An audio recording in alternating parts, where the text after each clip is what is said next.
अभी तक उत्तर प्रदेश में उपचुनाव के लिए घोषणा तो नहीं हुई है, लेकिन मुजफ्फरनगर जिले की मीरापुर विधानसभा सीट पर बहुजन समाज पार्टी ने प्रभारी तो आजाद समाज पार्टी ने अपना प्रत्याशी घोषित कर दिया है।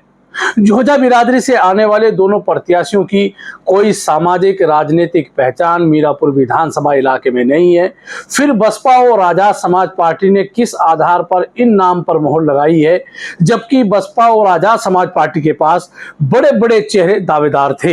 लेकिन आखिरकार कमजोर प्रत्याशी उतारने के पीछे प्रदेश में लगातार कमजोर पड़ती जा रही बसपा और अपने उभरते समय में आजाद समाज पार्टी ने क्या सोचकर इन पर दांव लगाया है। मैं हूं राशिद अली और आप देख रहे हैं हमारा चैनल खोजी न्यूज। आप हमारे चैनल को सब्सक्राइब करें, लाइक करें और कमेंट बॉक्स में कमेंट करना ना भूलें। दरअसल उत्तर प्रदेश में 10 विधानसभा सीटों पर उपचुनाव होना है। मुजफ्फरनगर जिले की मीरापुर विधानसभा सीट से चंदन चौहान सांसद बने तो उन्होंने इस्तीफा दे दिया था। अब मीरापुर विधानसभा सीट पर हर राजनीतिक दल चुनाव लड़कर जीतना चाहता है। सबसे पहले हम बात करेंगे बहुजन समाज पार्टी की। 2022 के विधानसभा चुनाव में करारी हार के बाद बसपा केवल एक सीट जीत पाई थी, जबकि 2024 के लोकसभा चुनाव में तो बसपा बुरी तरह से ध्वस्त हो गई। इसके बाद पहली बार बहुजन समाज पार्टी की मुखिया मायावती ने उत्तर प्रदेश के उपचुनाव में प्रत्याशी उतारने का फैसला लिया। मायावती के इस फैसले के बाद राजनीतिक हलकों में यह माना जा रहा था कि बसपा इन विधानसभा सीटों पर अपने मजबूत प्रत्याशी उतारकर कहीं ना कहीं उत्तर प्रदेश की राजनीति में वापसी करेगी। लेकिन मुजफ्फरनगर जिले की मीरापुर विधानसभा सीट पर जिस तरह से शाहनजर को बसपा ने प्रभारी बनाया है, दरअसल बसपा में प्रभारी का मतलब ही प्रत्याशी माना जाता है। शाहनजर की कोई सामाजिक राजनीतिक पहचान मीरापुर विधानसभा इलाके में नहीं है। शाहनजर की पहचान केवल मीरापुर विधानसभा के गांव कमेड़ा के प्रधान शाहनवाज के भाई के रूप में होती है। झोझा बिरादरी से आने वाले शाहनजर को जब बसपा का प्रभारी घोषित किया गया और वे जब बसपा प्रमुख मायावती के पास पहुंचे तो एक तस्वीर वहां खींची गई जो सोशल मीडिया पर वायरल हुई। उस तस्वीर में ककरौली के रहने वाले जिला पंचायत सदस्य शाहनवाज के भाई और 2022 के विधानसभा चुनाव में बसपा के प्रत्याशी रहे मौलाना सालिम के साथ शाहनवाज भी दिखाई पड़ रहे थे। अब राजनीतिक हलकों में माना जा रहा है कि शाहनवाज के खिलाफ एक मामले में पुलिस कार्रवाई के बाद शाहनवाज भाजपा नेताओं के संपर्क में आ गया था और तब से शाहनवाज की भाजपा नेताओं के साथ नजदीकियां है।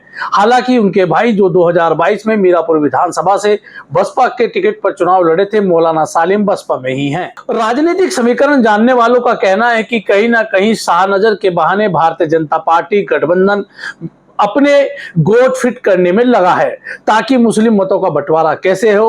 राजनीतिक और सामाजिक पहचान नहीं होना शाहनजर के लिए उनकी कमजोर कड़ी नजर आती है। जबकि अगर बसपा के दावेदारों में हम बात करें तो सबसे पहले 2012 में जब मीरापुर विधानसभा सीट अपने वजूद में आई थी तब मौलाना जमील को बसपा ने टिकट दिया था। मौलाना जमील की चूंकि धार्मिक तौर पर मीरापुर विधानसभा इलाके में अपनी एक पहचान थी और उन्होंने बसपा के टिकट पर चुनाव भी जीत लिया था। इसके साथ ही कई बड़े अखबारों में काम कर चुके पुराने पत्रकार रणवीर सैनी भी बसपा से टिकट मांग रहे थे। सैनी वोटों के साथ साथ उनका दलित वोटों के आधार पर अपना एक समीकरण था, लेकिन उनको भी दरकिनार कर दिया गया है। इसके साथ ही जाट नेता के तौर पर बसपा के पुराने नेता मनोज मांडी भी जाट, दलित और अति पिछड़ों के समीकरण के आधार पर टिकट मांग रहे थे। इसके साथ ही पूर्व सांसद सेदू जमा के बेटे सलमान सईद और श्रीपाल पाल भी दावेदारों में शामिल थे।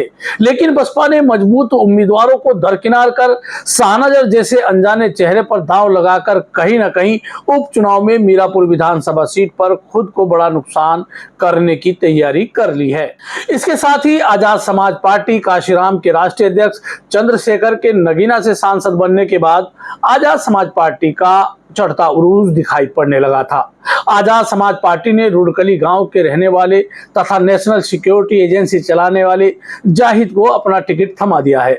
जाहिद भी झोझा बिरादरी से आते हैं, लेकिन उनकी सामाजिक राजनीतिक पहचान मीरापुर विधानसभा में नहीं है। जबकि उसके उलट आजाद समाज पार्टी से पूर्व विधायक शाहनवाज राणा भी टिकट मांग रहे थे। शाहनवाज राणा 2014 में बिजनौर लोकसभा सीट से जब चुनाव लड़े थे तब मीरापुर विधानसभा सीट पर उन्हें अच्छी खासी वोट भी मिली थी और शाहनवाज शाहनवाज राणा ने मीरापुर विधानसभा सीट पर अपनी तैयारी भी शुरू कर दी थी, लेकिन शाहनवाज राणा का आजाद समाज पार्टी ने पत्ता काट दिया है। इसके साथ ही सरदार अमरजीत भी खादर इलाके में अपने सिख समुदाय के वोटों के आधार पर मजबूत उम्मीदवार माने जा रहे थे, लेकिन आजाद समाज पार्टी ने भी अनजाने चेहरे जाहिद पर ही भरोसा जता दिया। कुल मिलाकर प्रदेश में राजनीतिक रूप से लगातार पिछड़ती जा रही बसपा ने शाहनजर को और अपने राजनीतिक कैरियर में बढ़ रही आजाद समाज पार्टी ने अपने पहले ही चुनाव में जाहिद जैसे कमजोर प्रत्याशी पर दांव लगाकर कहीं ना कहीं मीरापुर विधानसभा सीट पर अपनी करारी हार तय कर ली है। हालांकि विधानसभा चुनाव में अभी समय बाकी है, टिकट की अदला बदली होगी या नहीं ये तो भविष्य के घर में है, लेकिन मीरापुर विधानसभा सीट पर बसपा और आजाद समाज पार्टी दोनों के प्रत्याशियों को कमजोर कैंडिडेट के रूप में माना जा रहा है। जब से दोनों के टिकट की घोषणा हुई है तब से मीरापुर विधानसभा के लोग इसी बात को जानने में लगे हैं कि जाहिद और शाहनजर कौन है।